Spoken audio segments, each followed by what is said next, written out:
Look on the Tory benches. Is it a bird? Is it a plane? No, it's Gaff Girl!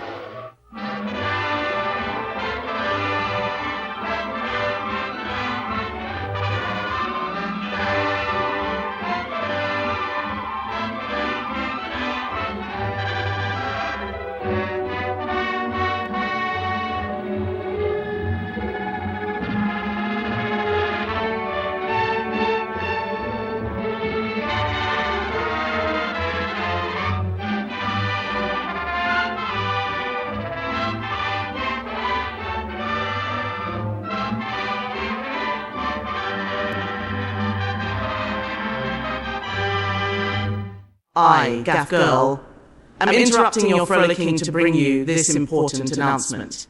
As Mr. Blasé is a cheerleader for the Wakarati lunchtime sandwich eaters, you should under no circumstances click the like button, subscribe or leave any comments. Failure to comply will result in me sending Batman Bob round to your home to check that you have paid your TV license and he can get jolly baity. Normal frolicking will be resumed shortly. That's all, folks.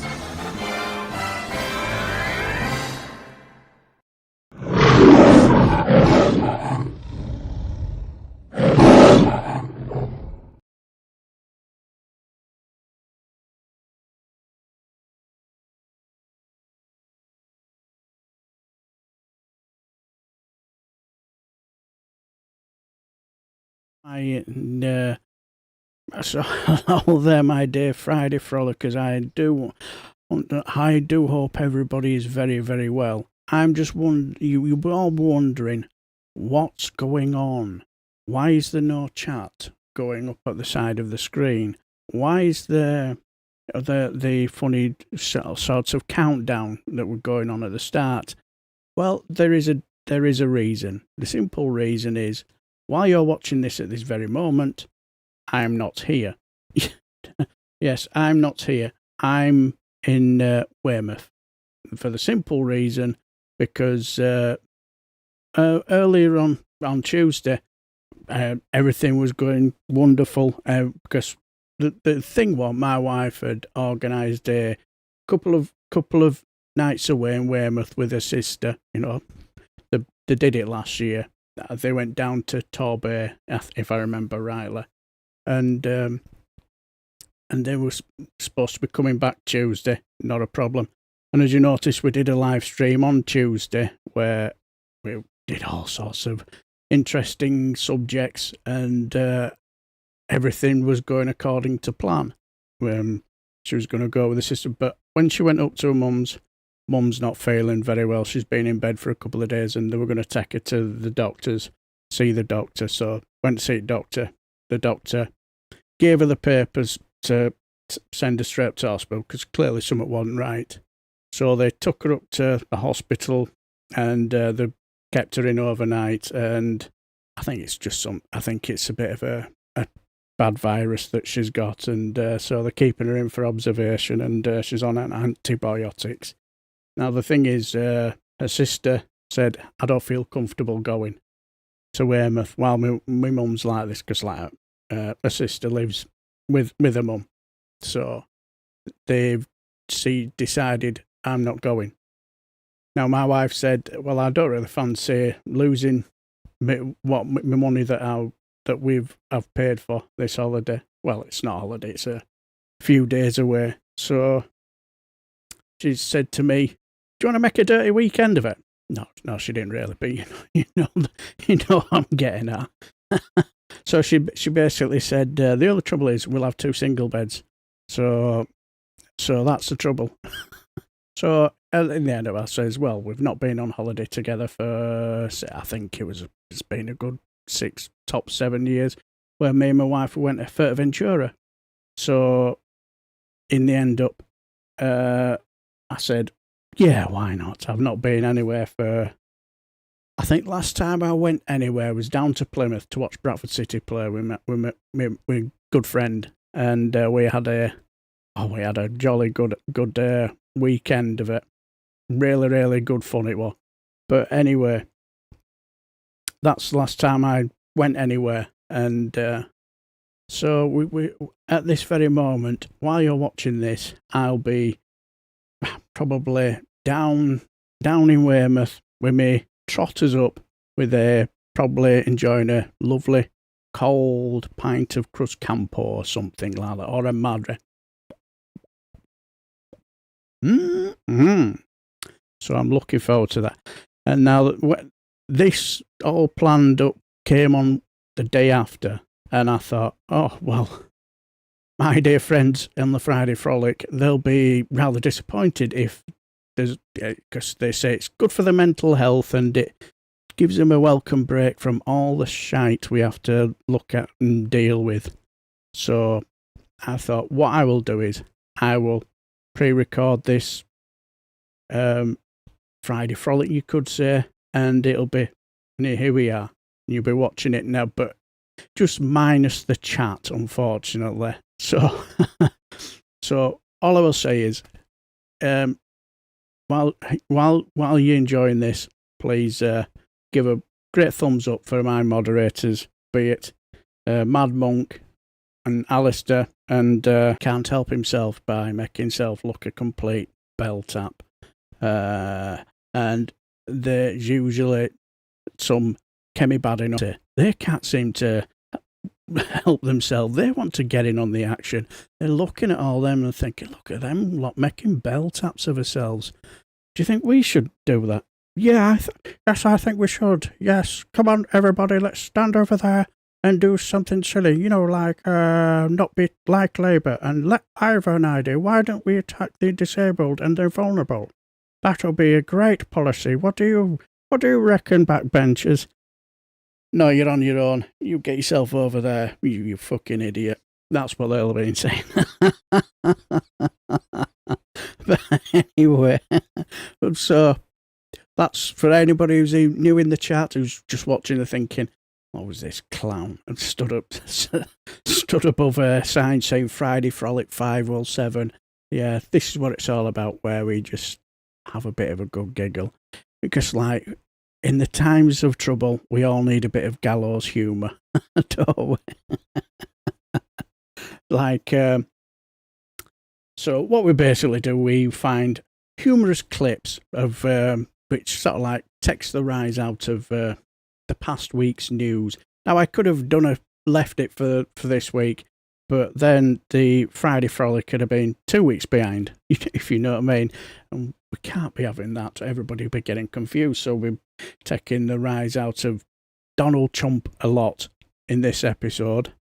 There'll be a little bit of a Mickey take about the hot weather as well. There's a couple of videos in there as well.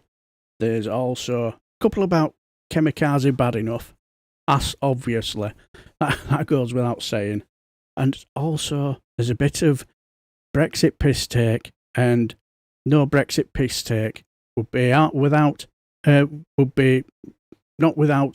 any Daniel Hannan Day piss take. And I've got a lovely little article from John Crace about that. Absolutely hilariously funny. So let's get right into this, where we will be basically watching this first clip, where it gets you into the mood of what we're all about, and let's be honest, no Friday Frolic wouldn't be a Friday Frolic. Get your teeth in without broken news, obvs. And in this one, we are talking about.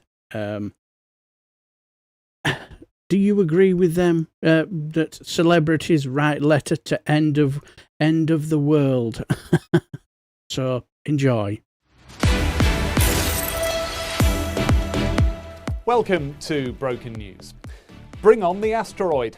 That's the message today from an illustrious group which claims to represent all of humanity. They've written an open letter, and our reporter has been taking a look. It's all cunted. Strong words from the Dalai Lama, who is one of the main authors of this letter to the universe. In here, a claim that humans have made a right smelly dog's dick of it all, and it's time to start over again.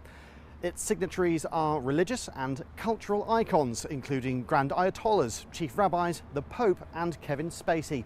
These distinguished thinkers have called on astrophysicists to figure out a way to put what they call a fuck-off big asteroid on a direct collision course with Earth. They want it to land in water so that we can think about what we've done for a good few minutes while the wave comes to wash us all away, like that bit in the film Deep Impact, rather than a quick, fiery end, which we simply don't deserve. Their reasoning is clear.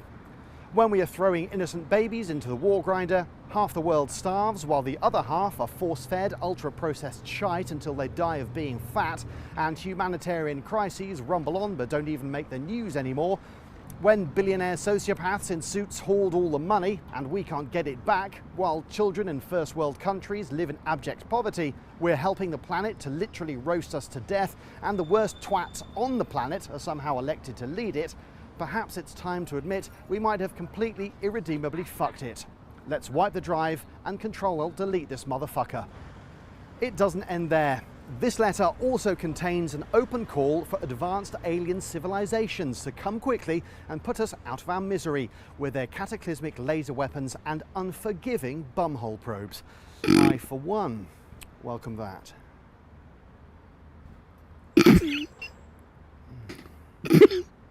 Back to you.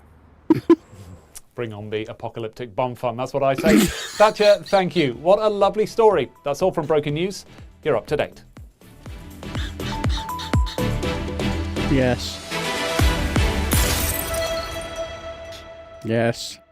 Yes, we can all look forward to the apocalyptic bomb fun. But yes, of all the, when it comes to blaming people for the absolute dumb fuckery that's happened in the world, no, there's no list. Can never be a list without, especially, at least, Kevin Spacey. Yes. Oh dear. Larry and Paul, they're absolute legends, aren't they? I loved his face when he mentioned the probing. That was funny.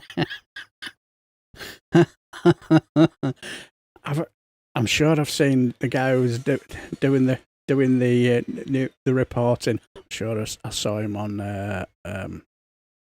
the chase once. I'm sure I might have mentioned that before. I'm sure I saw him on there. As soon as I saw him, I thought, I know who he is. He's one of the Larry and Balls.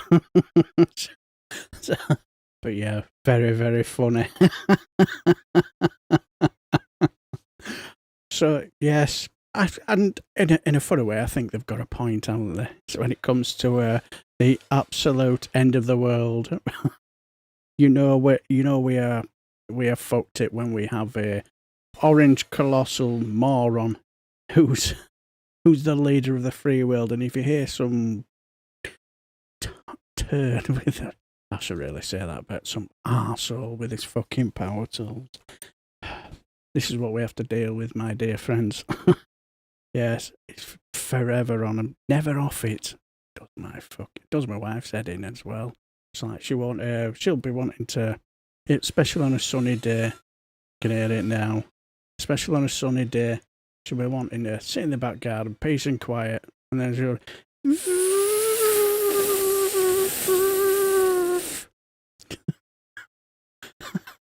annoying as fuck. To be fair, it does my head in after a while, because I think, Jesus Christ, is this what we've got to fucking deal with? But anyway. So like, as we say, last week, as I was saying, not only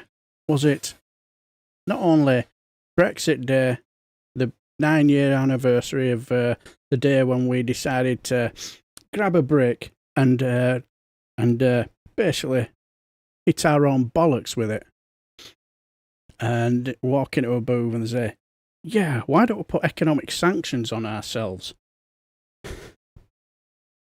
Yes. So So why don't we put economic sanctions on ourselves? Yeah, that's a good idea. Because a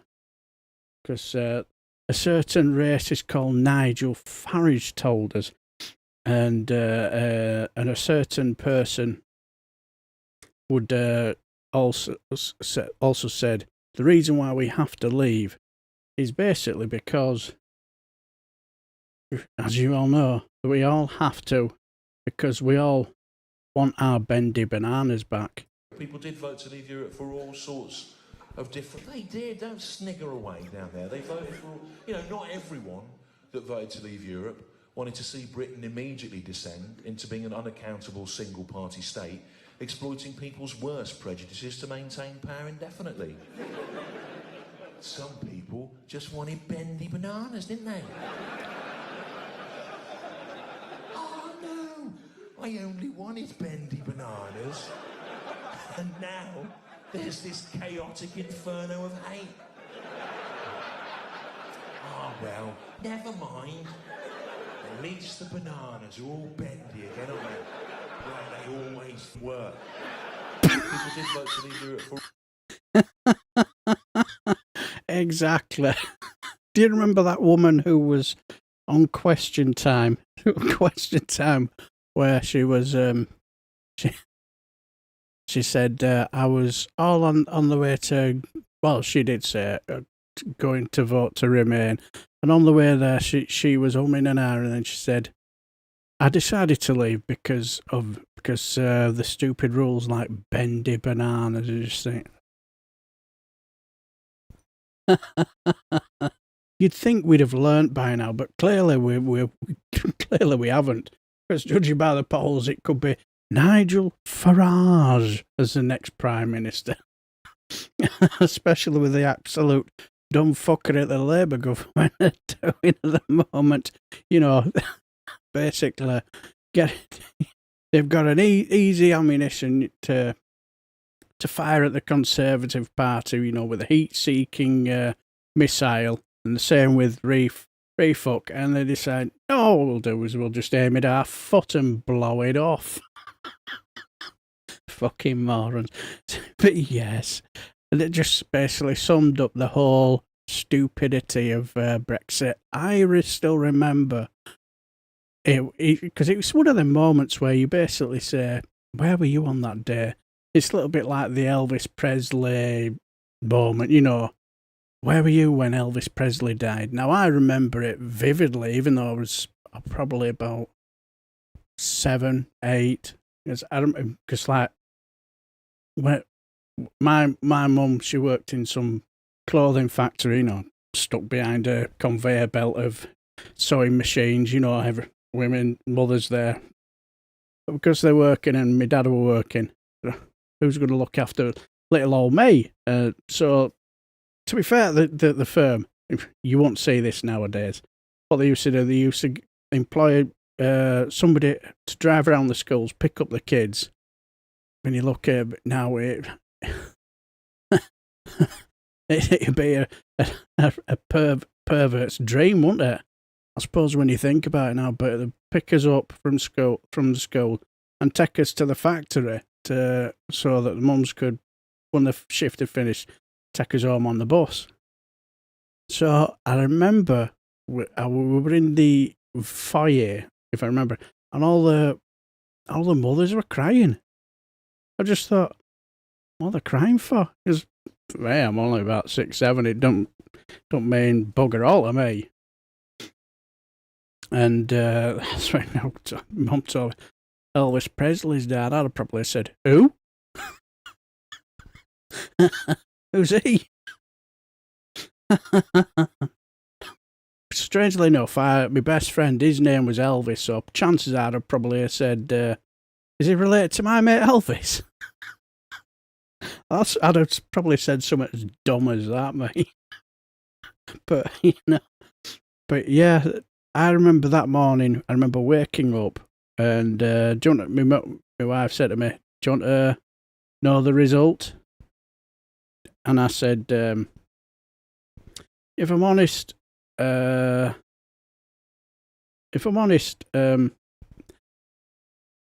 I said, yeah, go on. But deep inside, I had that sneaky feeling that Remain had lost. And she said, we are out. I went, oh, my God. And on that day, my daughter, she was going to a college where she would, Shipley College, it were called. And she were an induction, so I'd had the day off. And I remember taking her down in car at the time. I was driving at the time. And I remember taking her to the college for an induction. And it was just for the morning. So what me and my wife decided to do, we thought, well, there was a park near the side of it, though. Had a waltz around. So it was a bit of a warm day. So I said to my wife, there's a bit of a cafe there. Do you fancy a cuppa? So we'll have a bit of a cuppa, and I'm a bit peckish, so I thought I'll have a bit of a bacon butty or something. And it was a strange, surreal day, because I'm looking at all what's happening, and then pounds just absolutely tanked to the picture of Nigel Farage laughing at the pound tanking to the floor, absolutely loving it. And I remember having a conversation, because I'm not sure this is a really good idea, but it was the reason why it was a surreal moment. A woman walked in. She had a Rottweiler dog. Now I don't know whether she was part owner of the cafe or whatever. And she said, got onto the conversation about it, and she says, "Oh, I get the feeling she voted for it." She's judging by what she was saying. She said, "I said, oh, I think it'll be great if we'd be able to new trade deals. It'll be a fantastic opportunity for us." And I thought, not so sure. Like pound tanking.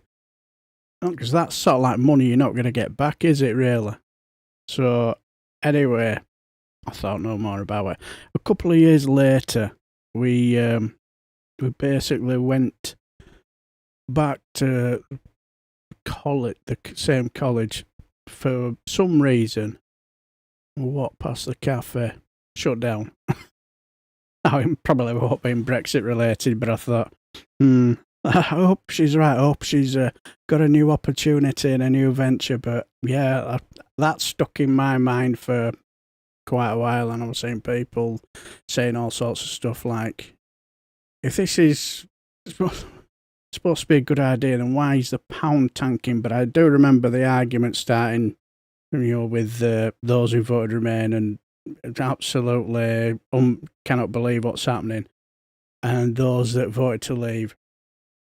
And the best line, and I still remember it to this day, when people, talking about the what's happening with the economy, and somebody put underneath it, and this is where we were at the time, I don't care if I'm poor, I just want my country back. And that just summed it up, really. There's no point having a debate with these people. You are wasting your fucking time. They are fucking nuts. But anyway, less said about that, the better, I suppose. But yeah, that just summed it. I've forgotten the name of the guy now. His name's just a hilarious comedian. He always has me in stitches.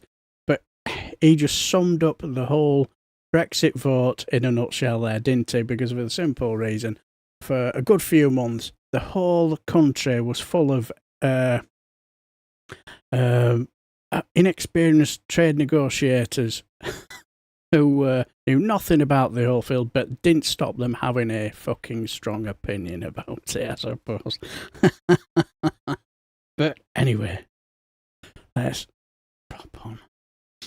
And as I was, and this is an interesting clip, because it basically, the reason why I'm showing this bit of a clip is because of a simple reason. This will not surprise you. I found this little clip about Nigel Farage last week. It was an interesting little clip where a comedian, she was talking about the time where she was, I think, sharing the same room with Nigel Farage or something. what she had to say, I found quite interesting, very interesting. I was put in a dressing room once with Nigel Farage. And what, as a challenge? I think so. Well, it was a gig that was put on by The Guardian, so I do think they were playing a trick on both of us. How long were you in the room? Maybe 15 minutes. And Did it seem like that? It did. So it was a gig at the Palladium pre-Brexit vote. And so The Guardian had put on a range of people. I didn't really have any stand-up about it. I'm not a political comedian, but I had a couple of silly bits. And then there were speeches from, and as you know, it was The Guardian. It was supposed to be entertaining, but, but informative. Yeah, yeah. And both sides as well, everyone represented. And Nigel Farage was already in the dressing room when I got taken in. And they said, they actually didn't tell me who he was. They knew that I knew. he's a rock star. So they were like, Nigel, this is Sarah Pascoe. She's a comedian. And the door slams. And he says to me, I don't find comedy funny. And I'm obsessed with that as a statement. I don't find comedy funny. And I'm obsessed with it because he didn't say, I don't find, because everyone has opinions on comedy. No, I don't find some comedy. I don't, even I don't like women's comedy or I don't modern comedy or stand-up comedy even as a genre. To say I don't find comedy funny, and comedy is defined by its funniness. Yes. So he sort of unexisted as a genre, and I thought I don't find food nutritious. Yeah, I don't find food edible. Yeah. It then becomes not food. Yes. How interesting! I did. I found that very, very interesting. Now, when I heard that, and he says, Dorshut said, I don't find comedy funny. I personally think I don't believe him. I don't think what I think he is, he doesn't like punch-up comedy funny. That's all it is. And if there'll be those who, I bet he finds Jim Davidson funny. I bet you anything he'll find Lee Evans funny. Because their type of comedy will be like punch down. Those who will attack the poor, attack the vulnerable, attack refugees. The only comedy he doesn't like will be punch-up comedy.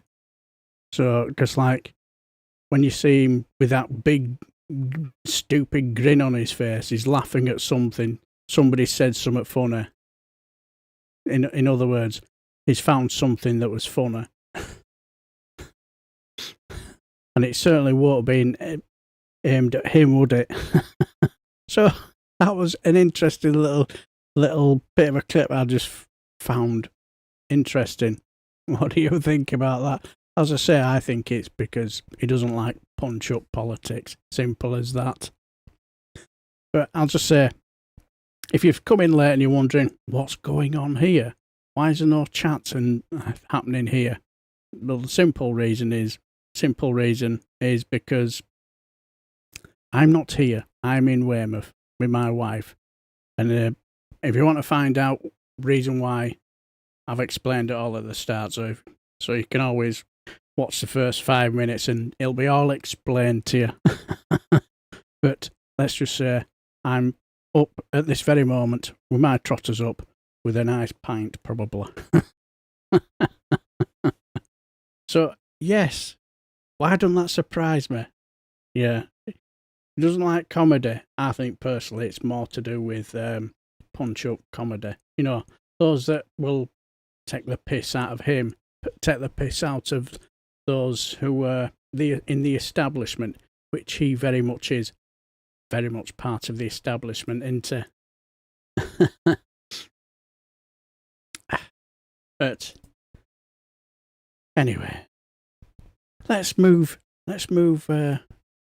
to wider areas of what happened last week, where I have to say one of my favourite parts of bits I do enjoy is you could say watching the hilariousness of what's happening across the pond in America. And let's be honest, there are some brilliant satirists who certainly do know how to take the rise. And this young lady has taken the rise out of a certain press secretary, Caroline Levitt. Yes, our KKK Caroline Levitt. And she does an absolute sterling job. Yes, it's our Lizandra Vasquez, where she basically takes the piss out of Caroline Levitt's unhinged June the 21st press briefing, interpreted by Lizandra Vasquez. If you're going to bet on anything, President Trump is the one that you should bet on. His instincts are unmatched. He kept us safe and left us with the best economy that we've ever seen on his first term, which is why we need to trust in President Donald J. Trump, who has successfully run casinos. He's a world-renowned businessman, star of Home Alone 2, Lost in New York, best-selling author, Art of the Deal. And he also gave me a little bit of advice. I don't do much gambling, but if I do, I love a roulette table. And he told me always bet on red, never black. I wonder why. America first. Sure. Through this new bill, 250 million acres of protected land could be up for sale. Yes, absolutely. Thank you for bringing that up. The One Big Beautiful Bill does have protections for people to be able to purchase land. The public lands that have been wasted over the years, much like the space between Caitlin's ears is wasted.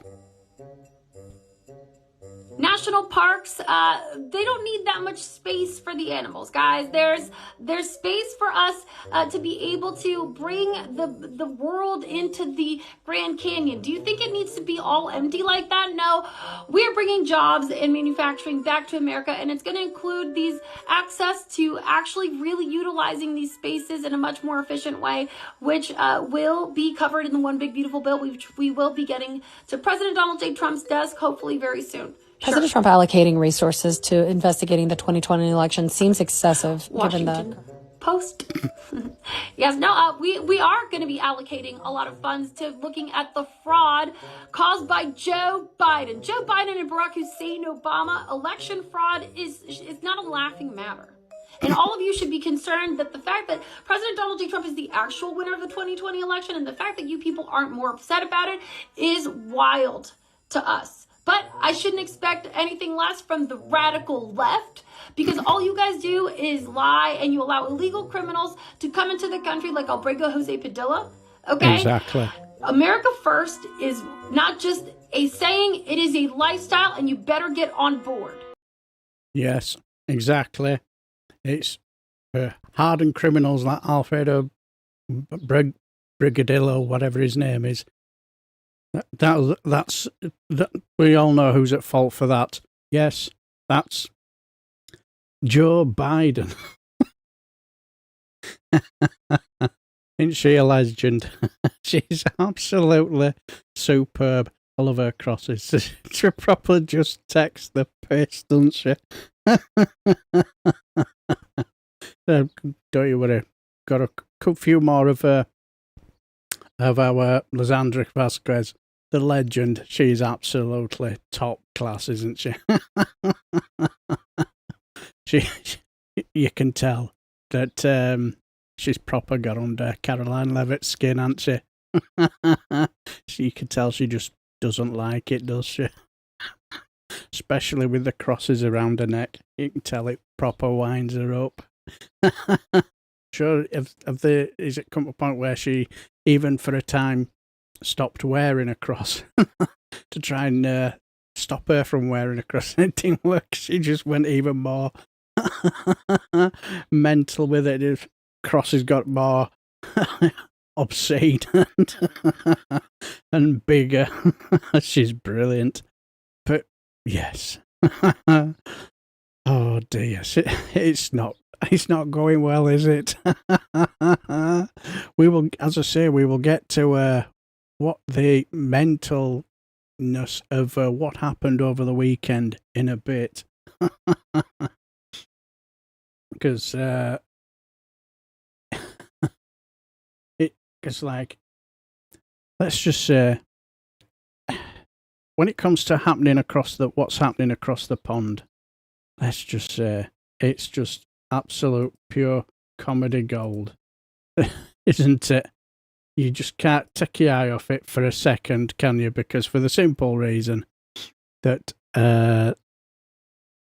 it's a case of you wake up in the morning and think, right, I'll have a look on the news to see what's going on, and think, what the fuck is that orange screaming Mimi? Yes, the mango Mussolini, the tango Twiglet, done now, and he's a lot of the times you just can't seem to keep up. Absolutely brilliant. Yes, I'll be all up for shaving Ivanka's head, just for the hell of it.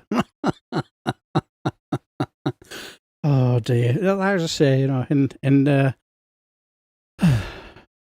times where, it looks like World War III could be just round the corner, just got to take the piss out of the mango Mussolini, haven't you?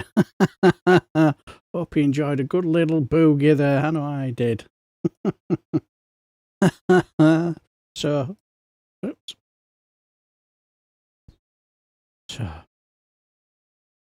right. Hot off the press.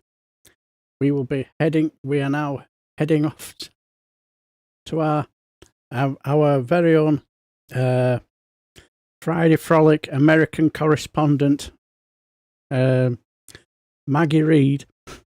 She ain't really, but you know what I mean. Got to build the tension up. Yes, the she has some hot off the press news that let's just say is hot off the press. Where let's just say this is a break in medical science, because apparently it has come to light that our Tango Twiglet, Mango Mussolini, is pregnant. You guys, Donald Trump is totally pregnant, because by the look of things, he is totally pregnancy nesting.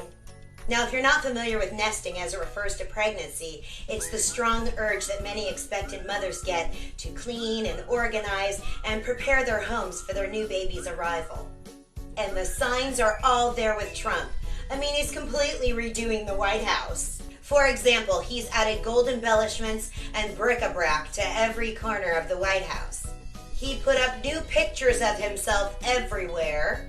He's building a new ballroom. He's bulldozing the Rose Garden and paving it. And he just put up 2 new flagpoles. I mean, it's clear that this man is expecting a baby. It's either that or he's expecting to stay in the White House for the rest of his life. You don't say. Shocker. No way.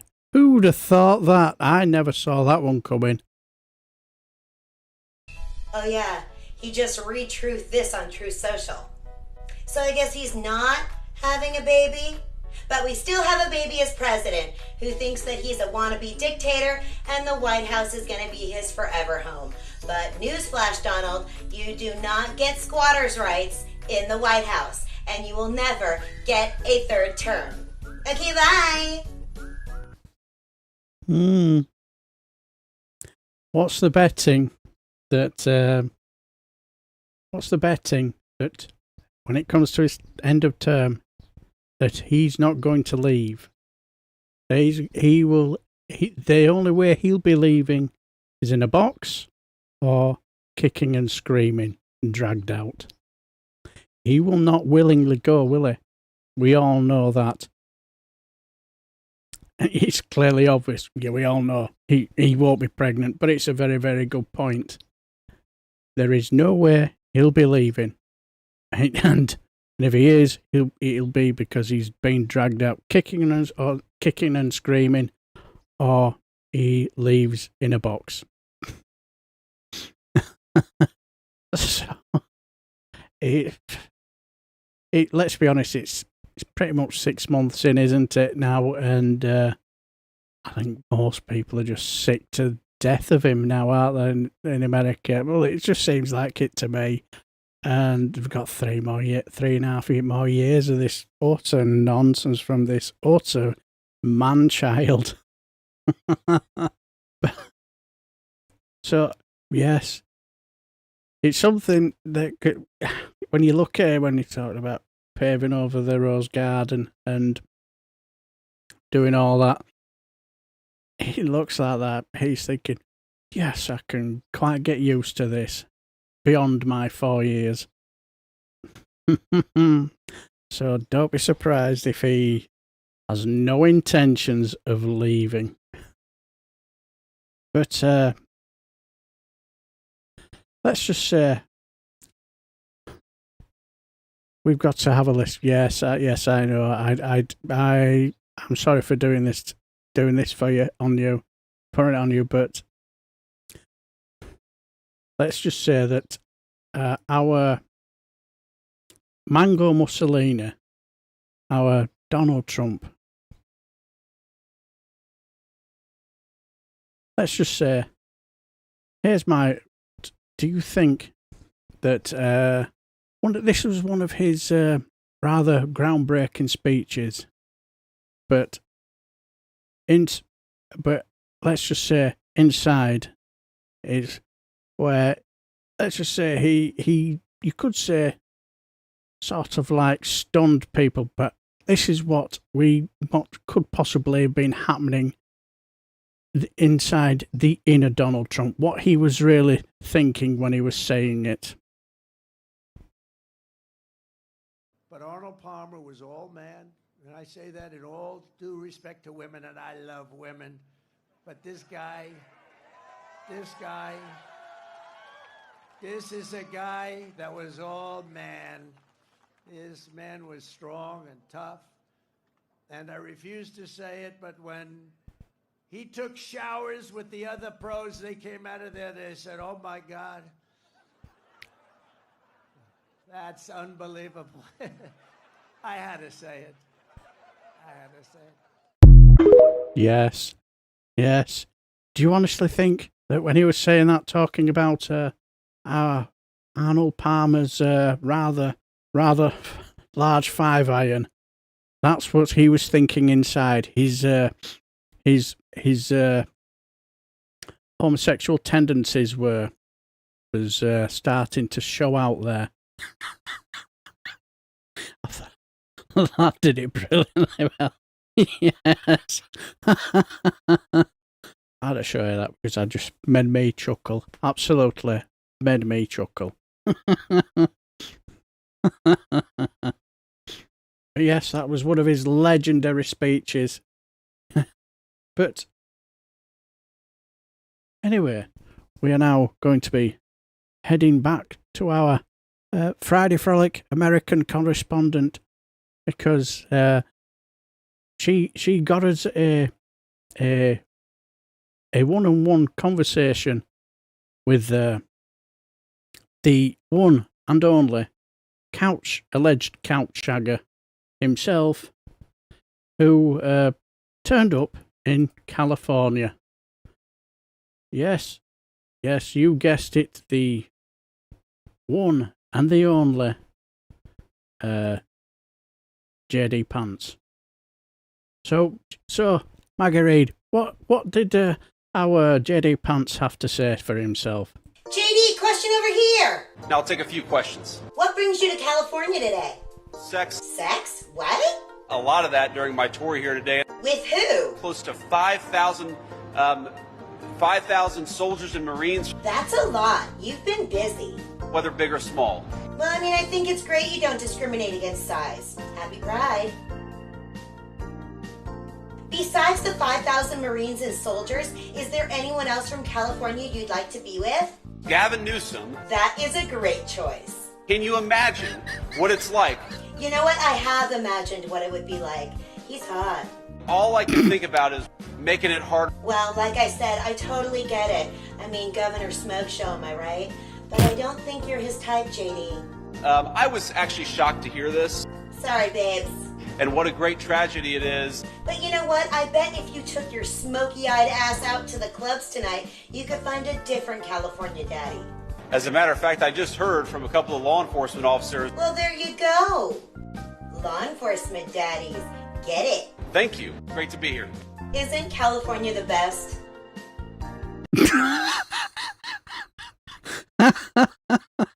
Yes. It looks like our JD Pants, he had a wonderful time in California then. He He kept himself rather busy. Didn't he? Yes. He kept himself rather busy. You know, hitting the clubs and you know, clearly hitting something else by the looks of it. But anyway, let's just say our Maggie Reid, she's an absolute legend, isn't she? She knows how to take the piss, and in times like this, you need that gallows humour, because she's you people in America, you've got 3.5 more fucking years of this fucking nonsense with our what you call him, our Mango Mussolini, but and see, the thing is, let's just say, for argument's sake, on a serious note, say for argument's sake that if our Donald Trump doesn't quite make it to 4 years, that's your replacement, and he is fucking scary, isn't he? He's somebody who you certainly don't want anywhere near the corridors of power, do you? Because he looks like a nasty piece of work, doesn't he? Gee, and especially with the people who are sort of like his donors. I'm trying to think of the name of the guy. I'd love the chat to be here now, because you probably put me right. Is the guy who sort of like funds him? Is it Peter Thiel or something? I know it's something like that. And he is fucking mental, isn't he? Clearly there's something wrong with that guy. And so, especially with the way he's been acting around Europe, you know, going around Europe saying you need to do more for freedom of speech, you know, while at the same time this is a country that's trying to silence journalists, TV stations, you know, dragging people off the streets because they have the audacity to say something slightly mean-ish about the Israeli government, you know, and mentioning the word genocide. Yeah, it's rich coming from that clown, isn't it? But anyway, enough said about that. Not just that, we now have we now have our weekly tune in to have a listen to what our Melania Trump has been getting up to. Yes, no, it's not the real Maggie Reid. It's not the real Melania. But of course, it's our Maggie Reid, where she's now as doing Melania Trump, where they're having a romantic meal together. Her and Melania and Trump having a romantic meal together, and this is Give Peas a Chance. Well, this is fun, Donald, having dinner together. Just you, me, and my contractual obligation to have dinner with you once a month. So, how is the peas? I mean, peas. I know you don't like it, but you should give peas a chance. But big week for you, huh? Looks like your ceasefire deal collapsed faster than your casino in Atlantic City. Honestly, the only thing more unstable than your peace deal is your diet. What are you eating, Diet Coke and peas? Look at that meal. Doesn't that look so appetising? There's one for the chat when you get a chance. What's your favourite peas, if you like peas? Garden peas or mushy peas? Mm. And I love mushy peas on a nice, lovely meat and tatty pie, with a dollop of mint sauce. I mean, who could have guessed that peace in the Middle East was so complicated, and that you couldn't just manifest it with an all-caps post on Truth Social? It's very complicated stuff. Or by posting this.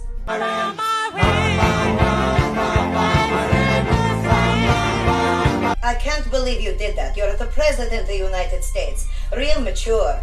Isn't your motto peace through strength? Or whatever. Well, you just look like a piece of shit. Pretty much. But you did manage to embarrass yourself on the world stage and cause global chaos all in the same week, so I guess that's something. But I don't care. Oh, and I heard that your Nobel Peace Prize nomination was withdrawn today. Big surprise. Even Peace said, I don't want to give that guy a chance. I didn't like it. Anyway, how about some just desserts? Great. Maybe a slice of humble pie? Or perhaps a piece of cake? Since your peace deal wasn't a piece of cake. I'm so funny.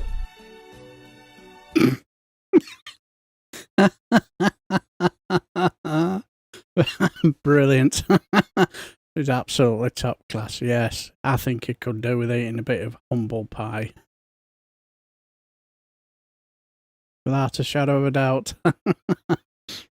But anyway, she does a mean Melania Trump impersonation, doesn't she?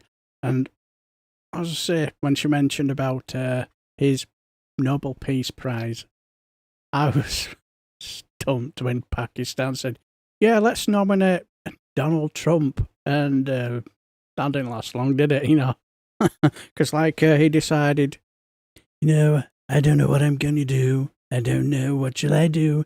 And you don't know what I'm going to do. You don't know what I'm going to join Israel and bomb Israel and bomb Iran. You don't know what I'm going to do. And then he woke up, fell out of bed wrong way. Right, that's it. Iran is going to get it. It's their fault because I fell out of bed the wrong way.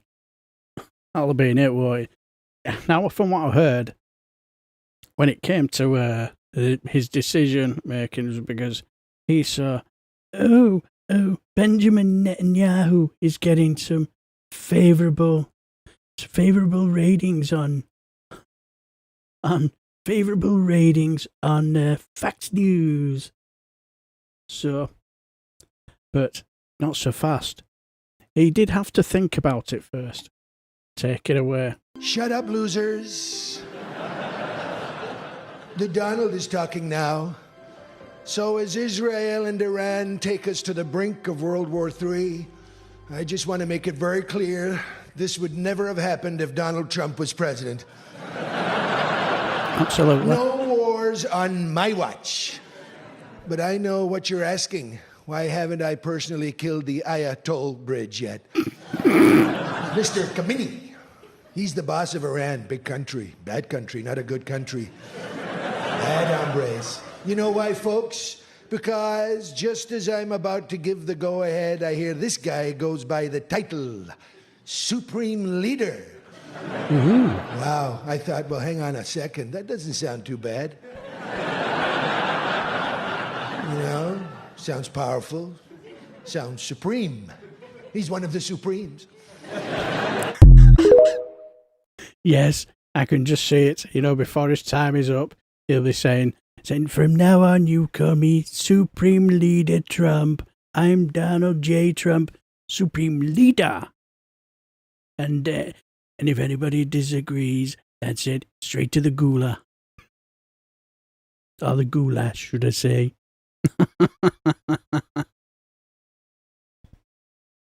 So, yes, we're hitting the point where it all goes belly up, doesn't it, for our Mango Mussolini? Yes, where, one of the things I always look forward to doing, I'll get up in the morning, I'll wake up, usually around the same time as wife, and wife will pick up her phone, and she'll go on to Sky News, and you can see a picture of Donald Trump, and the first words they'll say, what the fuck's he done now?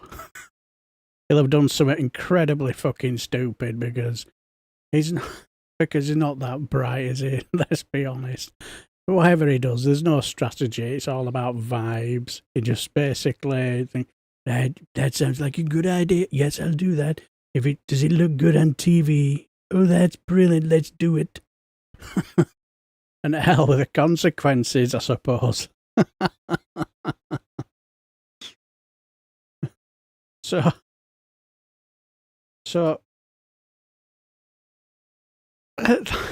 the thing is, what I found fascinating is the fact that remember when her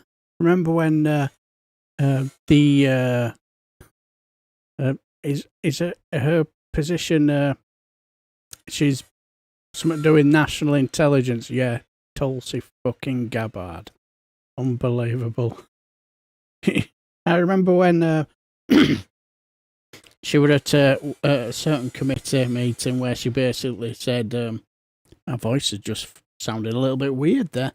Does that feel? Yeah, that's better. It just seemed as I'd just swallowed a mouthful of helium then for a minute. Very weird. Remember when she was at that committee meeting? She said, "No, Iran are not making it any nuclear weapons. There is no evidence." And of course, when the Don Mussolini decided to do what he did, and he was questioned about it, and said that they weren't making any nuclear weapons. Well, who told you that? So we are Mr. for intelligence. Well, she's wrong. I knew better than Tulsi Gabbard. She's wrong, and I am right. And so, well, the legend that is, Sandra Vasquez, let's just say, not only can she do a mean KKK Caroline Levitt, she can pretty much do a fantastic Tulsi Gabbard, as she tries to retract her notion that she spoke out of term about Israel not making nuclear weapons. Take it away, Lysandra. Fine. This is why we love the president. He's an innovator. He is doing his thing. He is meant to disagree with me to cause me to be better, and that's exactly what he's doing.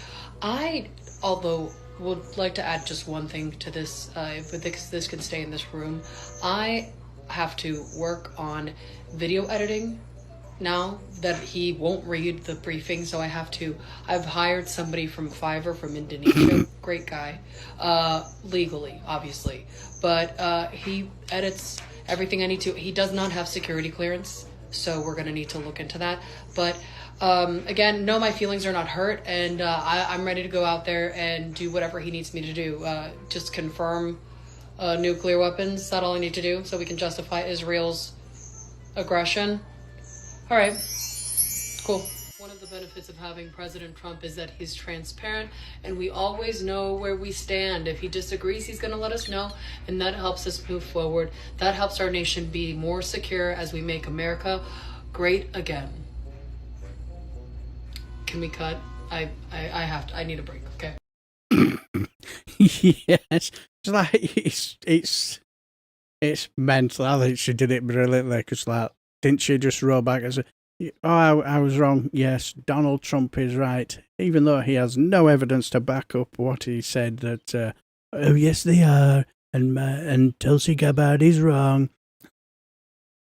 She then says, yeah, he's right, and I was totally wrong, even though I said all that under oath. Absolutely. Talk about throwing her under the bus. But, well, no sympathy for people like that Tulsi Gabbard and people like that, because once you tie yourself to the mass of Donald Trump, don't get upset when he throws you under a bus for his own personal gain. So, and let's be honest, she's another one of them Russian assets as well, isn't she? We all know that. But just absolutely bonkers. But anyway, as we all know, as things were, really hotting up, and we all know what he personally wants. It's all about that Nobel Peace Prize. That's the one thing he definitely wants, isn't it? Because if he didn't want it, he wouldn't shut up. He wouldn't talk about it, would he? We all know that. He basically, we all know that's what he wants. And let's put it this way. And in this little bit of fantastic clip, conclusive proof, where we have our Donald Trump trying to do his best to win his Nobel Peace Prize. Well, it's been 5 months in office and still no recognition from the Nobel Peace Committee for my very strong efforts to end all of the wars. Zelensky, you're an ungrateful loser and you don't have the cards. Stop fighting. No. Okay, fine, suit yourself. Vladimir, it's Donald. Stop the war. No. Stop. No. Okay, BB, could we wind down the war in Gaza? Donald, I thought you were the president of America, not the president of Harvard. Ouch. Okay. How about I send you more weapons and you do what you want? I like it. Hello, Ayatollah. We will make a new nuclear deal that looks a lot like the old deal, which I ended so we could make a new version of the old one. Blasé, but we will not compromise on our condition of... Sorry, got another call. Hello? I'm bombing Iran. Okay, maybe I'll help. Yes. Beautifully summed Well, it's up. been 5 months in office. Yeah, shut up, Donald. Yes, summed up the whole situation beautifully. Yes, in his desperate attempt to try and win his Nobel Peace Prize. And like, what did that he said? He said, if you elect me as your president, I will end all wars within one day. How's that going, Donald? Yeah, how's it going? Not that well, is it? As you people know, who will be in the chat watching this complete balloon talking to himself for 2 hours, will know that it's not easy. It's not that easy, is it? Especially when it comes to what's happening in the Middle East. It's never easy. And, well, and you could tell he's now he got rather irate, over the last few days because everybody's not playing ball. Everybody's not listening to the Donald. If you're listening to the Donald, he will get everything sorted. Then I get my Nobel Peace Prize. Do as you're told, and I will get my Nobel Peace Prize. That's all it's been about, and it is just a pathetic snivelling weasel. It's all because basically Barack Obama got one, didn't he? Not to be outdone, I must have two just to basically outdo his one. Fucking moron. Unbelievable. I have to say, one of the things I do enjoy listening is Nick Abbott, and he always says this: can you imagine if aliens came down from another planet and they said, "Take me to your leader," and they'd have to take them to that clown? Good God, can you imagine the damage he would cause? Jesus Christ, that would be absolutely scary. It certainly will be. It'd be absolutely scary. But never mind. Let's crack on. As I say, any late stragglers and you're wondering why is there no chat and why am I not talking to anybody? This has already been pre-recorded yesterday. It's a Friday Frolic on a Thursday. Because at this very moment, while you're watching this, I'm probably got my trotters up, as I've said a few times, in Weymouth with my wife, and we're having a bit of a weekend away in Weymouth. It's a bit of a long story. It came at the last minute. If you want to know the whole story, said it all at the start. So, just to let you know. So I don't want you getting confused when you're seeing the empty chat. You think, why is the chat not up? Not because I haven't forgot, it's because it's just simply for the simple reason that I won't be here. That's all. This is all pre-recorded. But anyway, let's get on with what we're really here for.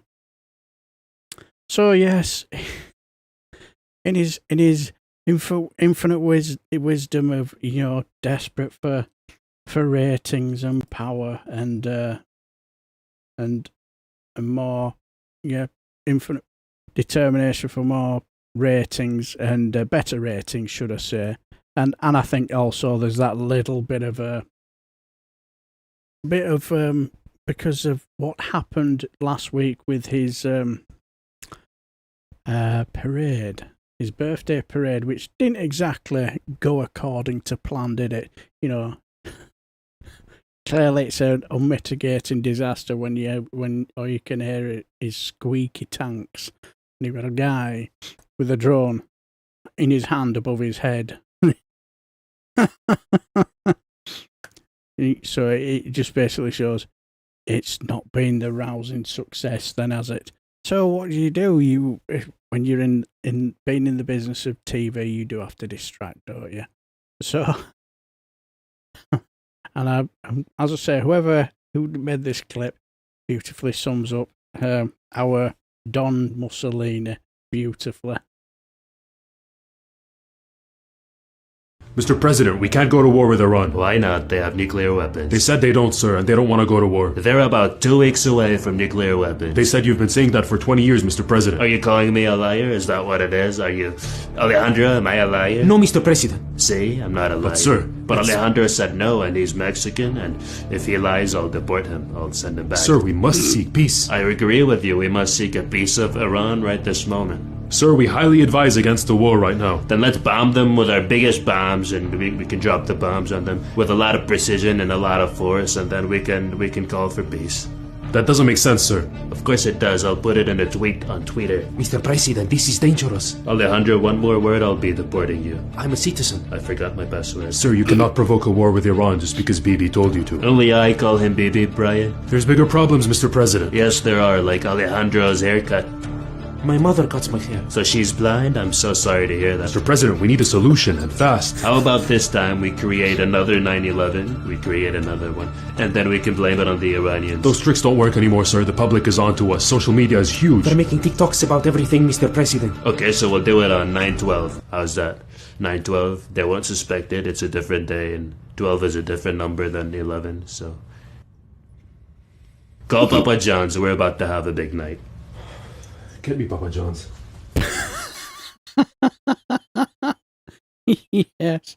Yes. Well, that's a good point, isn't it? Really, when you think about it, it's like the 9/11 thing. It's not going to work anymore. It's trying to manufacture consent because of a simple reason. We've got stuff like social media. They're not going to fall for it, are they? Not as much as what they did before. I remember that 9/11, and where not long after they were showing videos of I've forgotten where it was, saying they were all celebrating, and as far as I remember, it turned out that it was a video clip from 2006, if I remember rightly, when the Pakistani cricket team had won the World Cup. And so they were out celebrating, going mad. And it's like, as a cricketing nut myself, I totally understand that. I remember when we won the World Cup in 2018, 19, something like that, where Ben Stokes scored those runs to get us on level, and we had the magic over, so to speak. Jesus Christ, that was tense. almost as tense as the final Bradford City game of last season. Oh, Jesus Christ. That was tense. But anyway, speaking of Bradford City, as I'm doing this, fixtures come through, and it's finally sunk in. We're out of League Two. Yes. To make matters even better, day after my birthday on the 13th of September, the day after my birthday, we're playing Huddersfield Town at home. Oh, I'm looking forward to that. Ooh, a tiny bit of pee just came out then. But anyway, But anyway, like as I say, when it comes to this manufacturing consent, I'm not sure people are gonna go for it.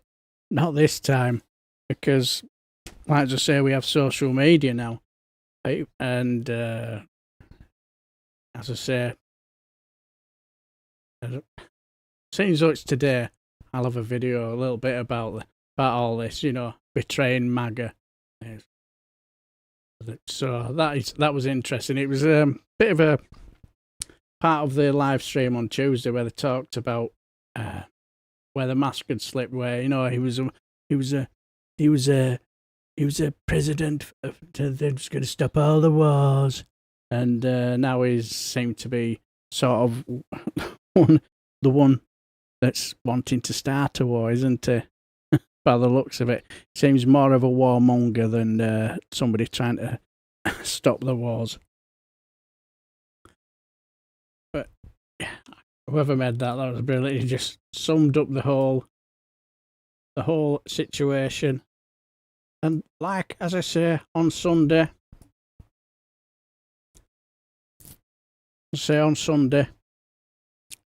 we woke up, me and my wife.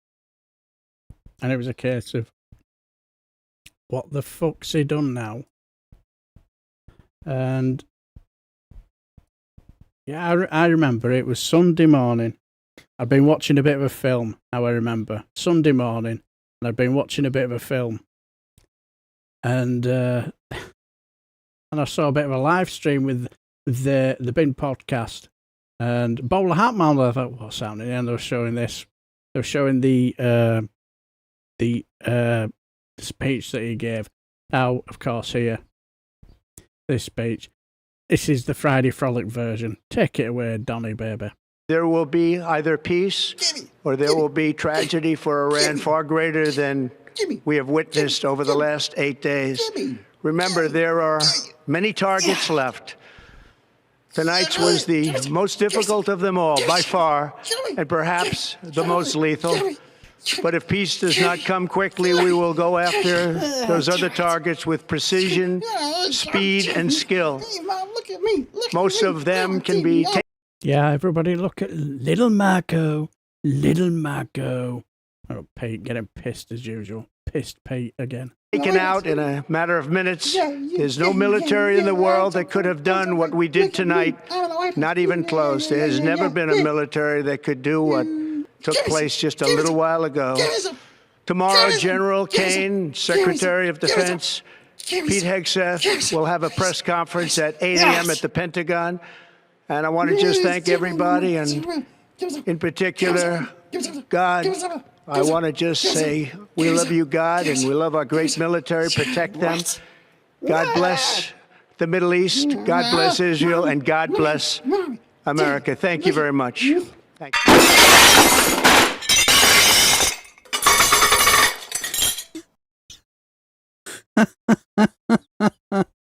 Yes, unbelievable. He's got some front in it. God bless God. God bless everybody. God bless you, the Iranian people. God bless Israel. And only he wants to be put in a straitjacket. I had to say, when I first watched the original, I thought, look at Marco Rubio's face. He does not look happy, does he? He's not a happy bunny. He's thinking, look at the hassle that I'm going to have to deal with at press conferences, and when meeting the media, they're going to ask me some really uncomfortable questions. So yes, he decided. Say, on the Monday, I'll listen to a few calls, and I'll say I listen to a guy who knows his shit about all this. He says it's probably done minimal damage at best. I don't think it's made any different. And with them all saying yes, the nuclear war, they're making nuclear missiles now being totally obliterated.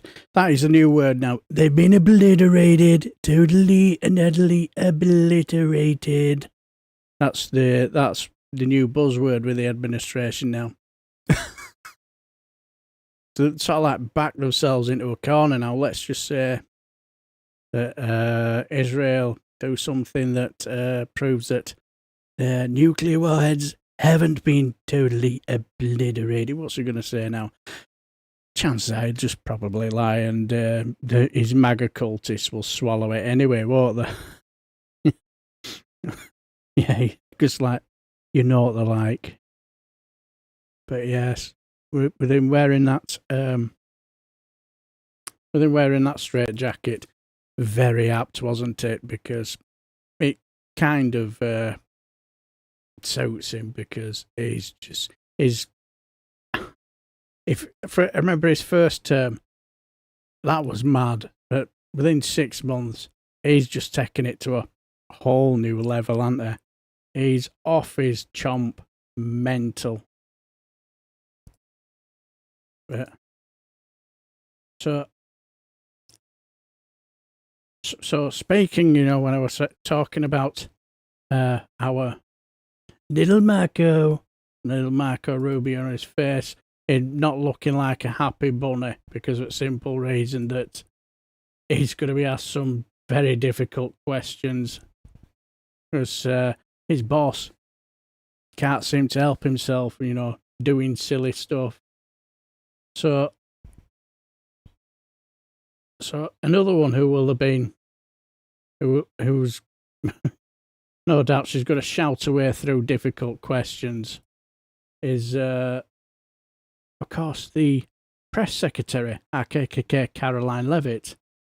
So all I will say is, take it away, Lysandra Vasquez. Today is a day for peace. Yesterday was a day for making sure that we took care of business.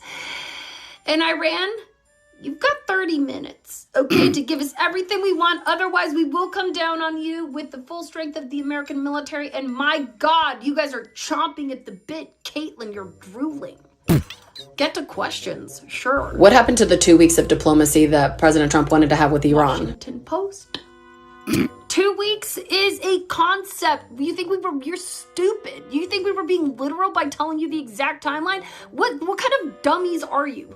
Do you think that President Donald J. Trump, the genius that he is, our commander-in-chief, our deal-maker-in-chief, is going to sit here and tell you exactly what we're going to do? No. Then the enemy's going to know what we're doing. You're dumb. What are you even talking about? Sure. AOC is calling for President Trump's impeachment after the airstrikes last night. Yeah, because okay. AOC wants President Donald J. Trump to be impeached. What's new? Okay? I'm surprised that she came out of the pint of Ben and Jerry's that she lives in with Bernie Sanders long enough to even see that this is happening, okay? The radical left, all they want is war, by the way. All they want is for the enemies to come into this country, illegal criminals like Obrigo, Lo Que Paso, and Trey Tuyo. Okay? They just want them to commit crimes. They leave the auto pen out, and then they're like, hey, Iran, here's the codes, here's some uranium, have fun with it. They basically want World War III. They've been begging for it. They're warmongers, but no, we're not going to let that happen, even though President Donald J. Trump loves a trilogy. He loves a tentpole series, even though, Back to the Future 3, that third one, underrated, okay? That's President Donald J. Trump's, that's a full quote, okay? But not everything needs to be 3 parts. Like Home Alone 2 Lost in New York was a perfect way to end that series. And we don't want to go into World War III unless we have to. Peace through strength, and let's all work on passing the one big beautiful bill. And that is what President Donald J. Trump wants us to focus on as we put America first. Yes. Exactly. That's how you deal with the press, with difficult questions. Yes, just attack them. Especially Caitlin. She's brilliant, is Lysandra Vasquez, isn't she? She's just absolutely top draw.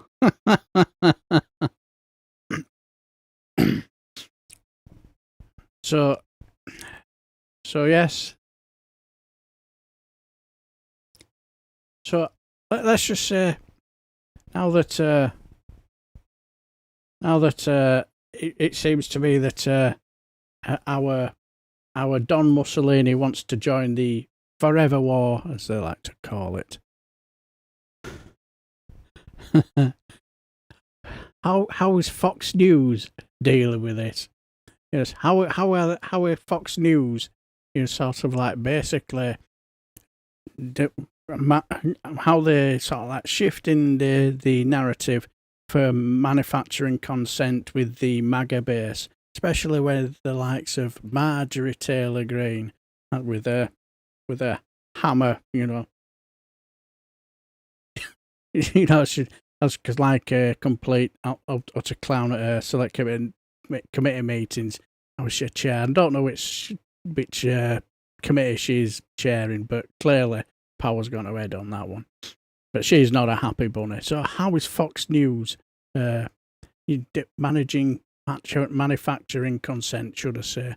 Well, whoever made this, it won't surprise me because I think it basically sums up how Fox News would do it.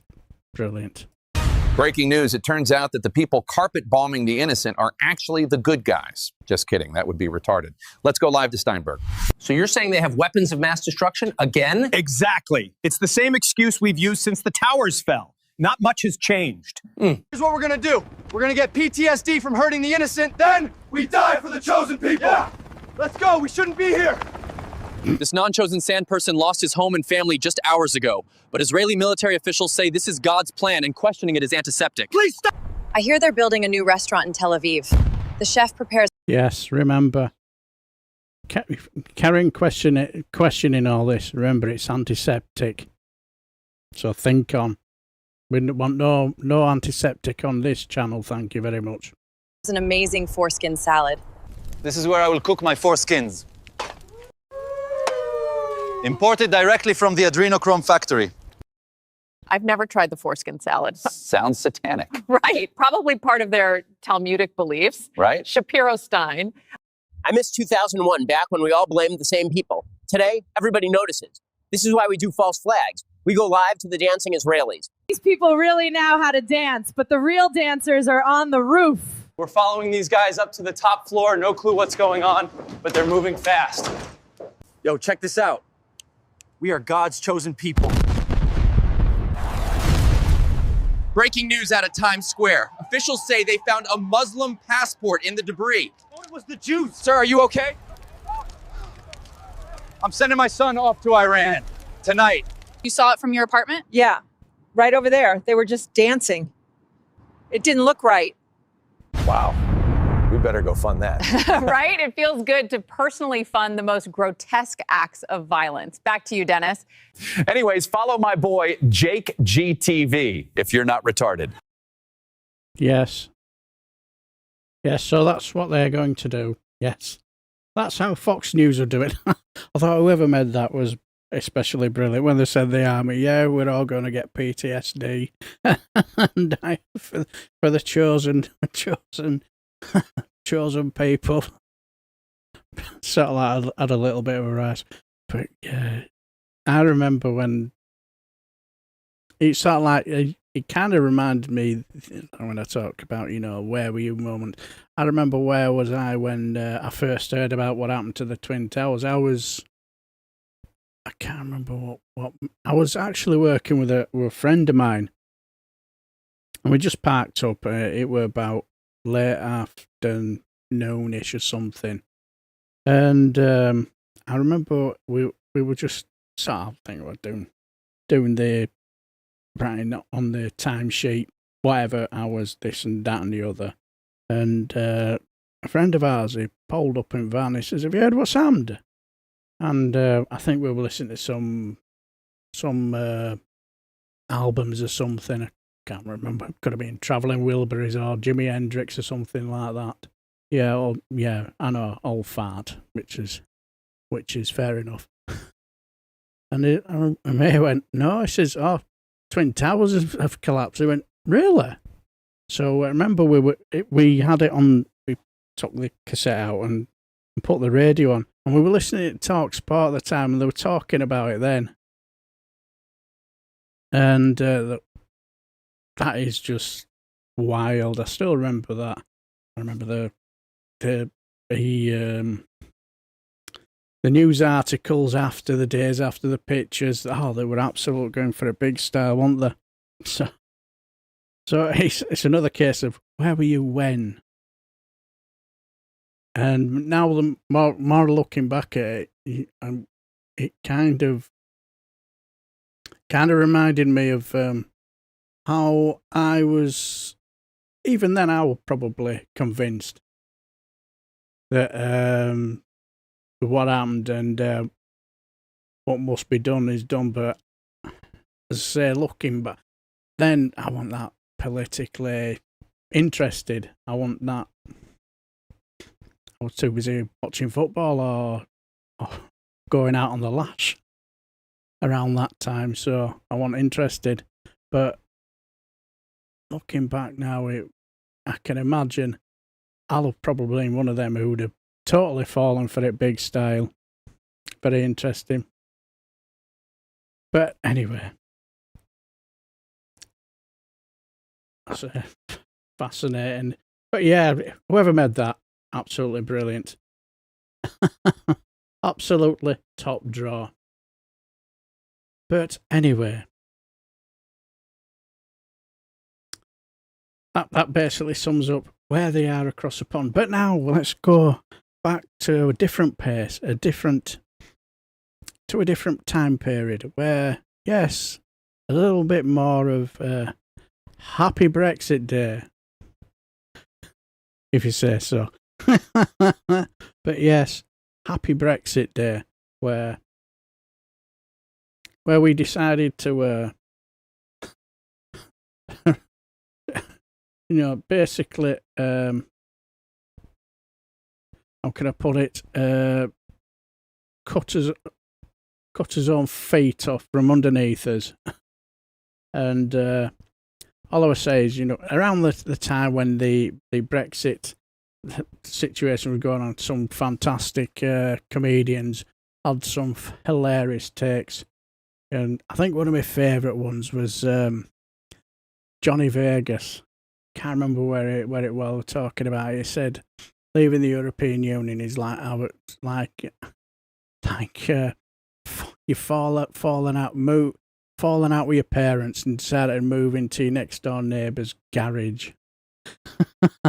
And I thought that was just a pretty good analogy, actually, pretty funny. And here's another one who this year, 9 years since Brexit, and this is quite a hilarious piece where this year we push back, change your logo to rejoin our Europe on our social media. This came from Rejoin EU Party, and I have to say I've had a couple of interesting and enjoyable interviews with Richard Hewison and Brian Donnelly, if I think his name. It's not Barry Donnelly, I think it's Brian Donnelly, if I remember right now. I know it's a Donnelly, but yeah, it was quite interesting having an interview with him because I'm like, my God, I'm talking to somebody who once worked in the Foreign Office. I'm thinking, I'm sure, is it right I should be doing this? Am I really worthy speaking to somebody who's far more intelligent than I'll ever be? But anyway, it was enjoyable. Quite liked chatting with them both. But anyway, this is from the Rejoin EU part. This comedian, let's just say, he sums up Brexit in a nutshell. Hilariously funny. Even more confusing than it has been. That's why all this is going. The whole in and out thing. I think everyone's finding it difficult. Yeah. In and out is a very hard decision. It's like the other day, my flatmate was making me a peppermint tea, and he said, "Would you like the bag leaving in or taken out?" And it's very hard because if you leave the bag in, then over time the cup of tea itself as a whole will get stronger. And it might appear like the bag is getting weaker, but it's now part of a stronger cup of tea.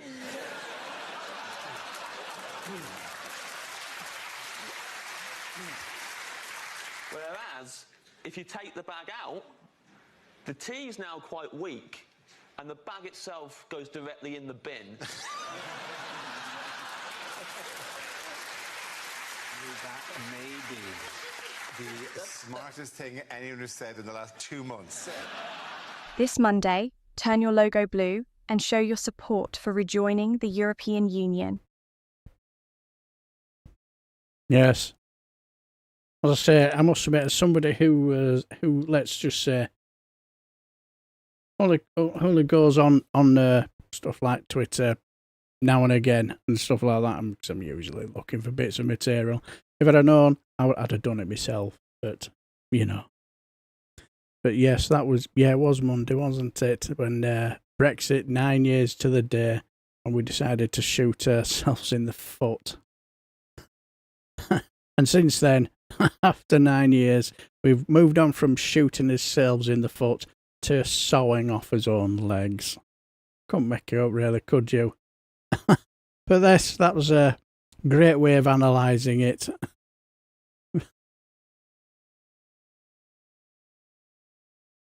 But, so, if you just hang with me for a minute,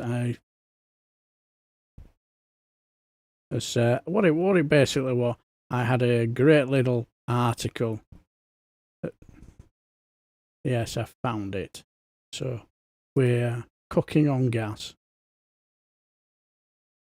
Yes.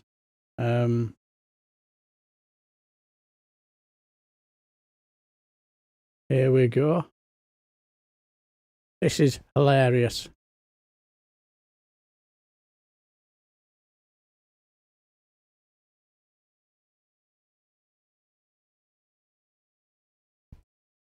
And so, yes, this is... sorry for the delay there. I just got some of them just popped up. I think, what the fuck are you on about there?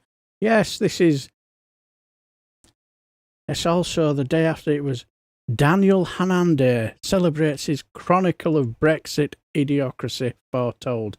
Yes, as of course it says back in 2016, Dan prophesied about what the post-EU sunlit uplands would be like on this very day. No spoiler alert needed. Well, obviously, yes. Let's just let that sink in. Look at the state of this fucking idiot.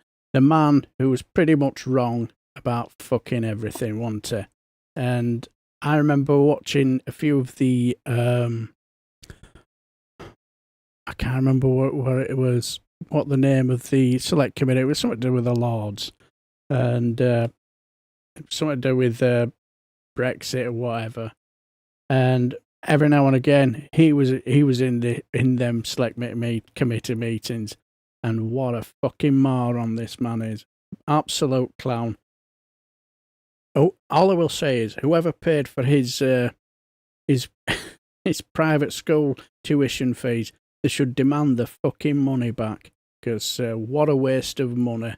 And let's just say, if you, whatever job you did, if you were so as wrong as this clown, you wouldn't be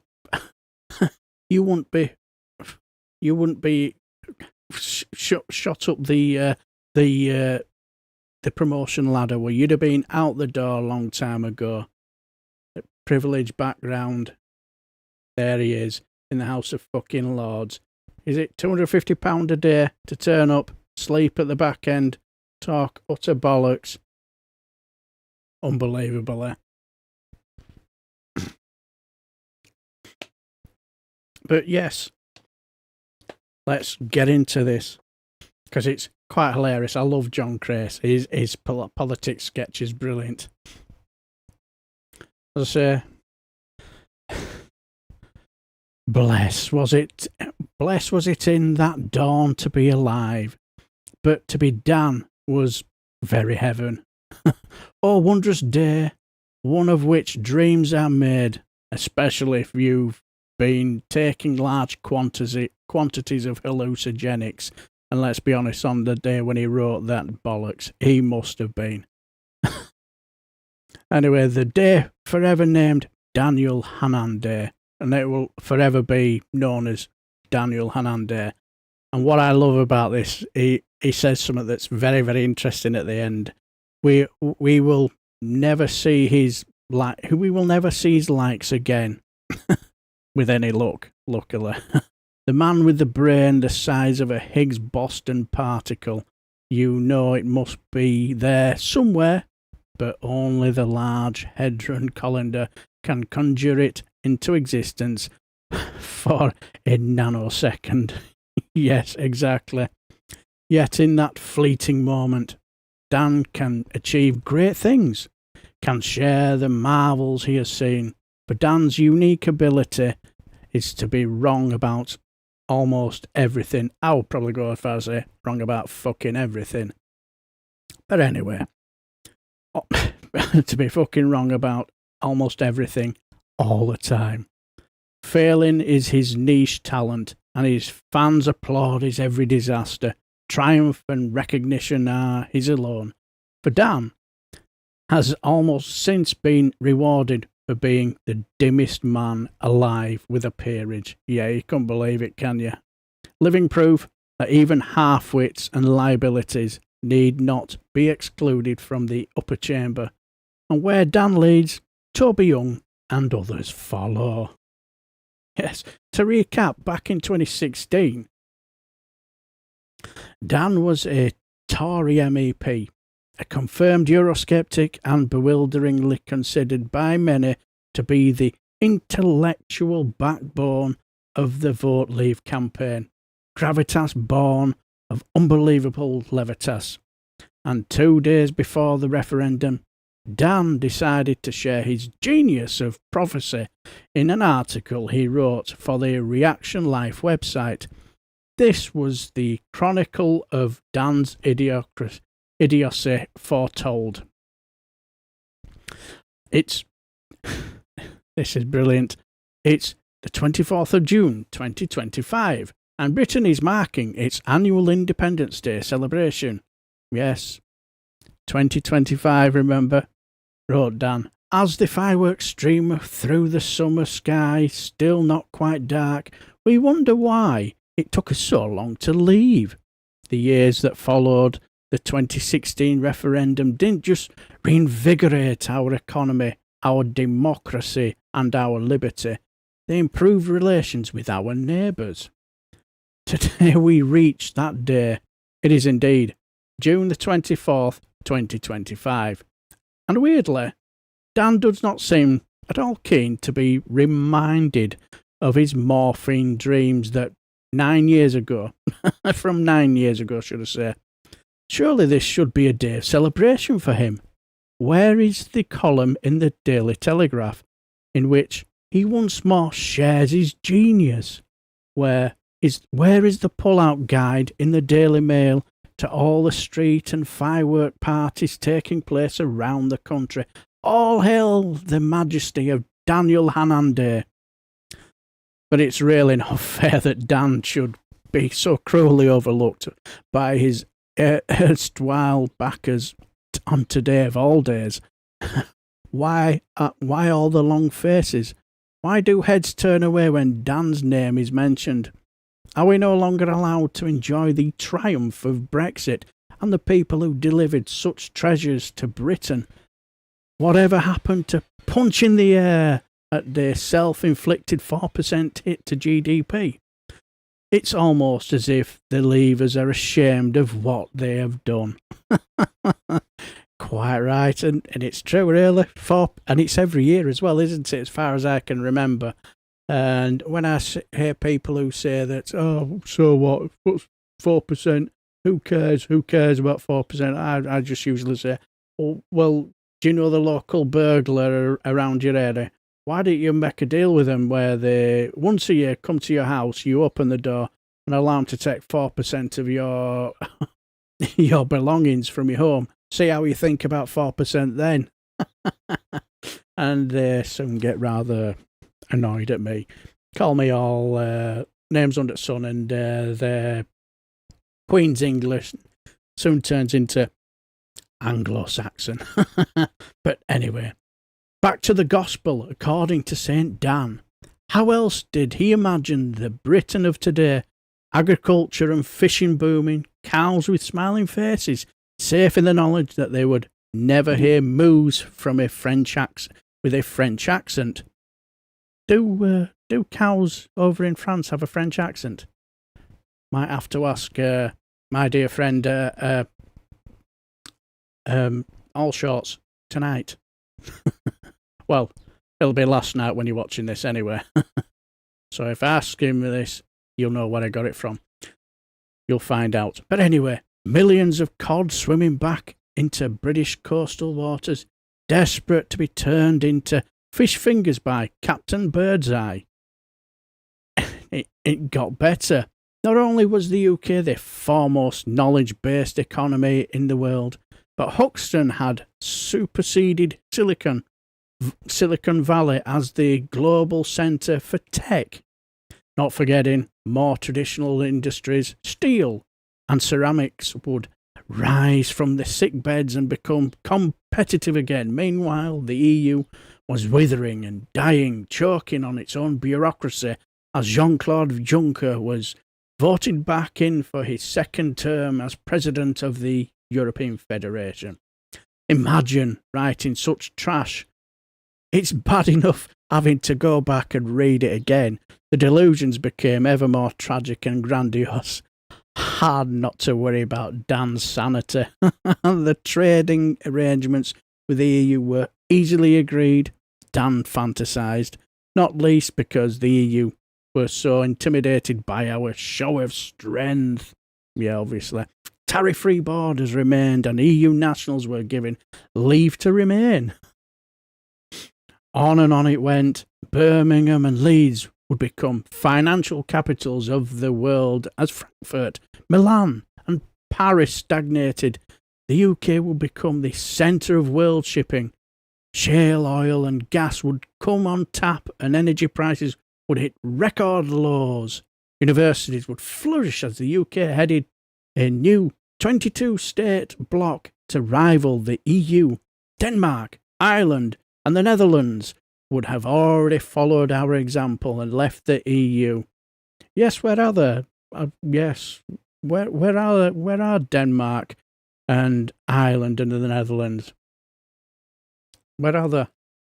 Anyway, you can only wonder what Dan's predictions for 24th of June 2034 might look like. Dear Diary, after 9 years, the Middle East has been a place with Israel and Iran now inseparable allies. Crimea has become Europe's most fashionable summer resort after President Putin voluntarily handed it back to Ukraine. Meanwhile, the UK has become the largest economy in the world and has threatened to pull out of NATO unless the US increases its defence spending to 8%. Yes. If only all worlds were like Dan's. The reality is, having just been blindsided by Donald Trump's decision to bomb Iran and the fragile ceasefire already broken, Keir Starmer finds himself off to deal with yet another war at the NATO's conference. This involved further Donald wrangling, trying to persuade the US not to give away large chunks of Ukraine to Russia. Good luck with that. And all of which left the Chancellor of the Duchy of Lancaster, Pat McFadden, to give a statement on the government national security strategy to the Commons. And who better than Pat? This is hilarious. Try not to laugh. Great imagery here. The cadaver in human form, the man with a slightly sinister air of someone happy to sign death warrants over breakfast. And I just chuckled because he does actually.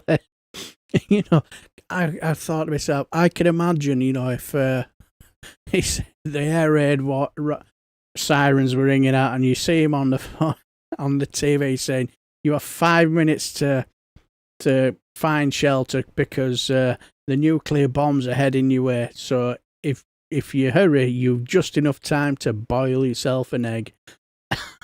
And you'll be thinking, cheers for that, Pat. The world don't seem a bad a place after all.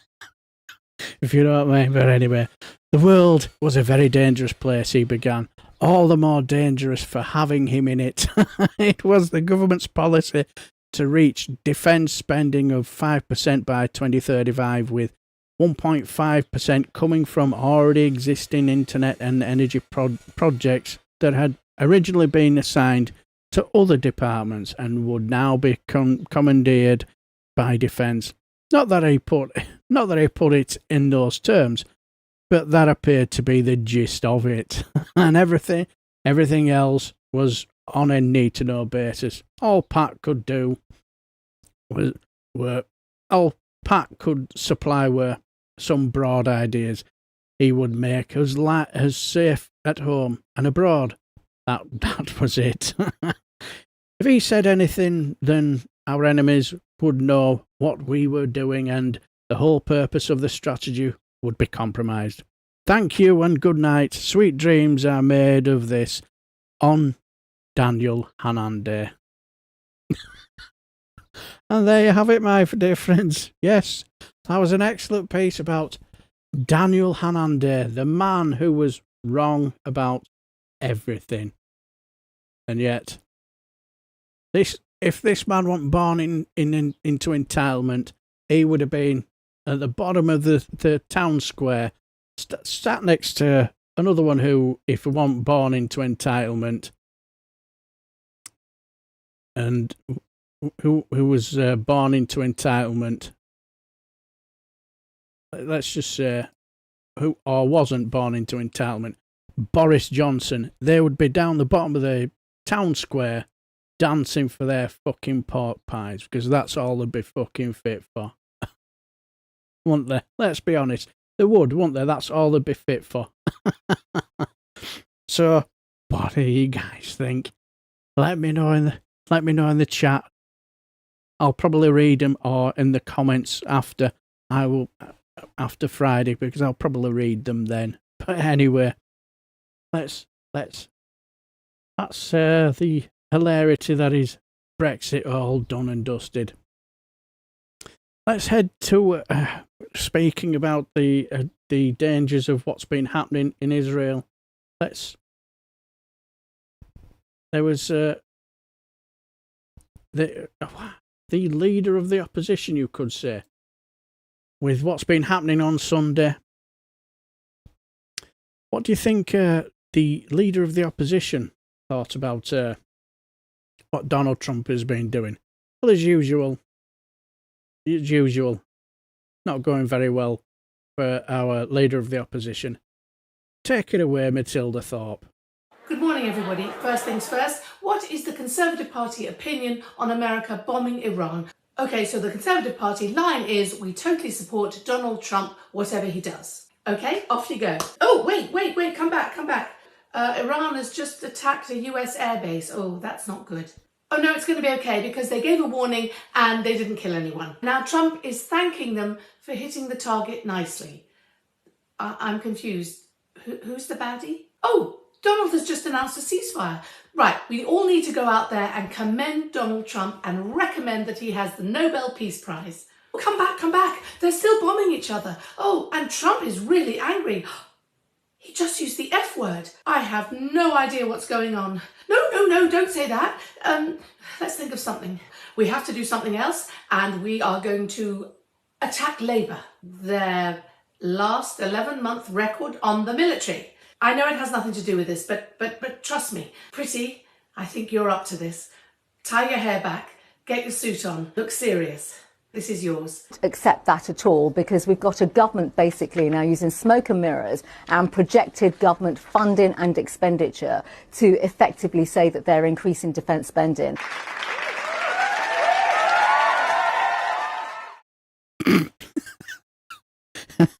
I don't know if anybody saw the full interview where the one who was interviewing her basically just said that, well, over the last 14 years, you've just absolutely gutted the army, and she just basically, well, I don't agree with that premise. when she's just basically reading back facts from the Office of National Statistics, if I remember rightly. And I just think, pathetic. It's just really, really pathetic. It's like, I remember watching the PMQs over the last couple of weeks, and it doesn't really matter who they have in charge. It's just a pointless exercise, because whatever the Conservatives, whether they have a rightly to criticise them and whatever, all the Labour have to say is, whoever it is, whether it's Keir Starmer or the Deputy Angela Rayner, and I'm not going to take lectures from the government that crashed the economy, and it's just easy as pie. I've said this a number of times, where it's just a crying shame that it wasn't the Liberal Democrats that managed to overtake Conservatives, because God, can you imagine the absolute problems that Labour, and they've got their own problems at this very moment through their own making, through schoolboy errors. I'm looking at them thinking, why are you attacking the disabled and the vulnerable? What are you doing? Whoever said, yeah, Keir, that's a fantastic idea. They're causing their own problems, but can you imagine the problems they would be having if the Liberal Democrats had 6 questions? Can you imagine that? Or say after 2024, let's just say the SNP did amazingly well, and it were them that became the opposition leader, the opposition party. Can you imagine Stephen Flynn 6 questions with Keir Starmer? It'd be a bloodbath, because he'd just eat it for breakfast. all he's got to deal with an unserious person like Kamikaze bad enough. And let's just say that's all she is. She's just an unserious person that's been given the post of unenviable task of trying to take down the Labour Party, where they've clearly got bored themselves, Labour, aren't they? They're thinking, why don't we just do it ourselves? But anyway, I saw this little bit of a sketch, which, let's be honest, summed up the whole nonsense that is the Kamikaze bad enough. And let's just say this is just absolutely brilliant. Yes. It's from the legend that is Michael Spicer. Yes. And this just sums her up to a T. Thanks for coming to this meeting, everyone. Now, I've had word from Conservative Party HQ, who say that Kemi Badenoch is now so inefficient and mediocre that she's in danger of being erased from time. How do you mean? Tim can explain. Well, the perception and the memory of Kemi Badenoch is so flimsy right now, Tim, that we could all lose her from our collective consciousness and consequently from this universe's timeline. Are you saying Kemi Badenoch's inefficiency might cause her to pop out of existence? We're getting reports that 42% of her molecules have started to separate and generally misbehave. Apparently she went to a meeting today and just walked through the wall. She's also shrunk quite significantly. She's about the size of a Stanley Cup. What are we going to do about it? About what? About the woman. What woman? Oh no, it's happening. What's happening? Gentlemen, please try and focus on Kemi Badenoch right now. Think about her right now collectively to keep her disappearing from the fabric of time. Otherwise we could all lose our jobs. What are we doing again? I've no idea. What are we doing?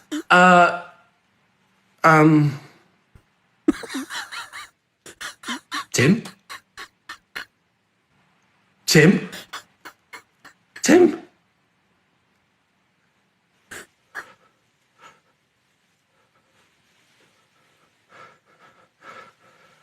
Oh, boss.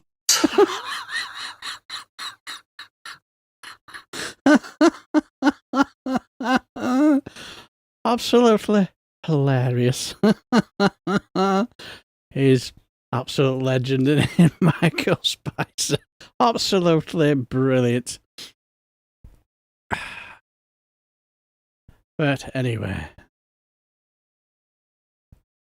let's just say we've got a couple more before we go, and then we will head off into the weekend. But let's just say that last week we had a certain bit of a problem with how bad about the weather. You know, where it was really difficult weather conditions. Because I have to say, I think I did one of my live streams where I had the fan on, and it was, you know, you could hear it on the microphone. With that's all you could hear, really. Understand, because it was absolutely sweltering. But anyway, you know what. But I'll tell you who was not impressed with the snowflakery and the walkie-talkie from the British people over a bit of heat. Yes, a certain caller from Portsmouth. Colin from Portsmouth is on the line. Hello, Colin. I am disgusted, Anthony. Absolutely disgusted. This is not a heat wave. Yeah. It's called summer, and it's lovely. It used to happen every year before the Wokarati banned weather. Well, it has been unusually hot, Colin. That's the thing, isn't it? Only if you're not used to it. You Yeah. need to train yourself. I'm spending 4 hours a day sat in a Ford Mondeo in my local Tesco car park, windows up, no shade, heated full on, and a massive thermos of hot beefy soup. That sounds horrendous, Colin. Please don't put those images into my mind. But it's lovely when I come out. It's weather, Anthony. It builds character. A lot of people are concerned, Colin. Schools are closing early. There's lots Because of a bit of sun. Don't Yeah. make me laugh, mate. Back in my day, if the playground didn't melt your shoes, it wasn't a proper education. You come home with third-degree burns and a cornetto. That's what made this country great. What about the environmental risks, though? The wildfires, Colin, the droughts. Wildfires? There's more fire hazard in a Wetherspoons curry night. You want a national emergency, Anthony? I went to 4 shops yesterday and not one of them had Soleros. Labour have deliberately brought about an ice cream famine. Total collapse of society. Do you think climate change might be playing a part, though, Colin? In your heart of hearts? No, not having it. Al Jolson made climate change up when he ran for president in the 1980s. Yep. It's nonsense. Mate, it rained solid for 12 years in Portsmouth between 1993 and 2005. I've still got trench foot. Now the sun comes out for a week and we act like the sky's on fire. It's nothing but fear-mongering by the Wokarati. And fear is the worst type of monger. So we don't need a hosepipe ban in your view, Colin? No, the opposite, mate. We Yeah. should make daily hosepipe fights compulsory. We used to duel in the street back in my day. Proper aquatic warfare. It brought communities together. My nan was such a ninja with a Nerf gun, she ended up getting approached by MI5. Wow. Happy days. Yeah. Anyway, mate, thanks for having me on. Love to the family. Love to the family, Colin. Love to the family. I'm off to put some extra thin ham slices on my chest and sit in the freezer in the nuddy. Yes. So now you know who to blame for the climate change nonsense. Yes, Al Johnson.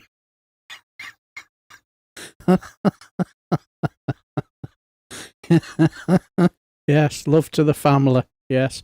Also, Labour again. All this bad press. Now that they've not only they having a go at the old people and the vulnerable and the sick, they're now attacking ice cream consumers as well. You know, it's the nothing they won't do. Unbelievable. But yes, but also we need to spare a thought for the let's just say for the poor, the hard-working MPs. You know, they're having to work in this horrendous, awful weather conditions. But yes, let's just say that when it comes to the heat, this is what they have to say about it. Take it away, Lorraine Skinner. I love the sun. It looks like cheese. The sun for me makes me want to party illegally with my wife, Sandra. Helen. No, Carrie. Oh gosh, this weather's making me want to take my clothes off. Oh my goodness, I should probably contact Boris. Look, climate change is all a hoax. Look, it's a little bit hotter, a couple of degrees hotter, and look, the women, they're taking their tops off. What's not to love? Look, I think this weather is great. It's really bringing all of the people of Britain together. They're out in the sun. My father was a toolmaker and my mother was a nurse. And I think this is the best thing that could be happening. And I think my parents would be proud. Oh, aye, it's like our beefer. It's getting hot, hot, hot. I need to get myself some tinnies. I need to get a cig in. I need to get out there. Who's coming for a rave? I want to say thank you so much to the sunshine for making this such a fantastic day to be out and about. I like the sunshine. It makes me happy.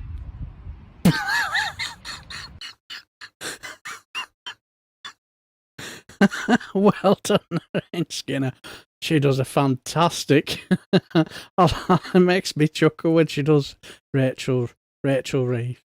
Rachel Reeves, should I say. Get the teeth in. Hilariously funny. But anyway. And finally, as they always say on Hawksby and Jacobs when they do when they do their show, I forgot what it was called now. They do a little bit of where the people ring in and say where people say silly stuff for news, and I'm watching it for a little bit. Well, I'll have to look it up just to get it back into my mind. But finally, yes, our leader of the free world. Yes, our leader of the free world. He seems to have sort of like, you could say, turned the air blue. Yes, the other day in an interview when he got rather upset because Donny's plan of getting his Nobel Peace Prize isn't working. So, it has to be done. Yes, in true Friday Frolic fashion, we're going to finish off with the Trump F-Bomb remix. Come on, get your glad rags on and boogie away. You know what? We basically have two countries that have been fighting so long and so hard that they don't know what the fuck they're doing. They don't know what the fuck they're doing. They don't know what the fuck they're doing. You understand that? You understand that? They don't know what the fuck they're doing. They don't know what the fuck they're doing. They don't know what the fuck they're doing. You understand that? You understand that? They violated it, but Israel violated it too. Israel, as soon as we made the deal, they came out and they dropped a load of bombs like I've never seen before. I'm not happy with Israel. You know, when they say, okay, now you have 12 hours, you don't go out in the first hour and just drop everything you have on them. The biggest load that we've seen.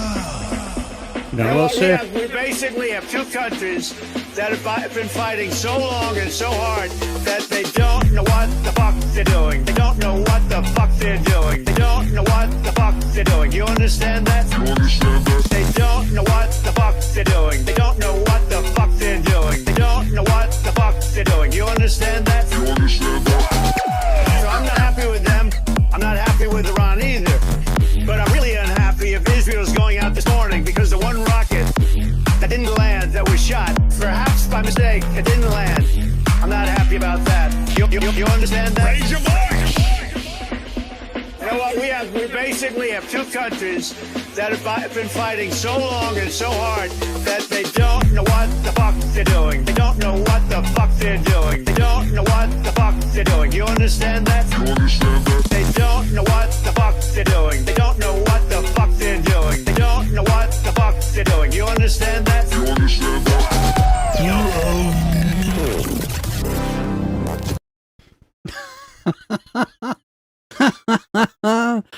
And that's it, my dear friends. I hope you enjoyed this show. And I know it's been a little bit different. It's not the usual type of thing because, like as I said, At this very moment, I'm in. I nearly said Wensleydale there. I'm in Weymouth at this very moment, enjoying some lovely quality time with my beautiful wife. So I thought, as I say, it was a last minute thing after what's been happening. So what I decided to do was, I'd say, pre-record my live stream for you, so you can at least I've promised you something. Not the best, but it's the best I can do. So I just want to say thank you very much for watching, and also can I also say thank you very much to my moderators, whoever they are, whether it's all three of you, whether it's you, Mad Monk, Alistair, and Jow. Big thumbs up to them, because couldn't do this show without them. So, as I say, I will be, let's just say, heading off now. So, have a lovely weekend. Take care, my dear friends, and have a lovely weekend, and take care, my dear friends.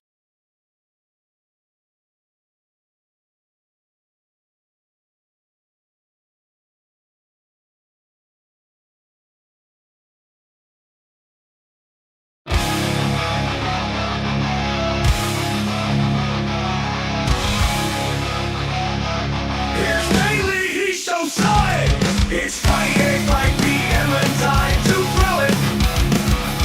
So never mind the bollocks, here's the Friday Frolics.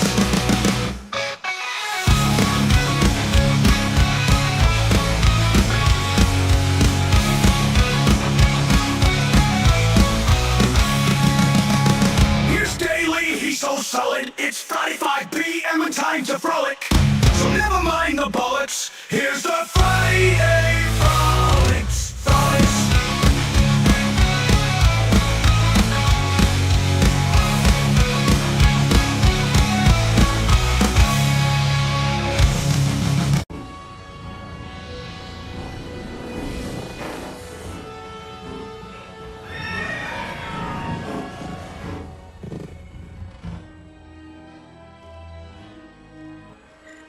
And all because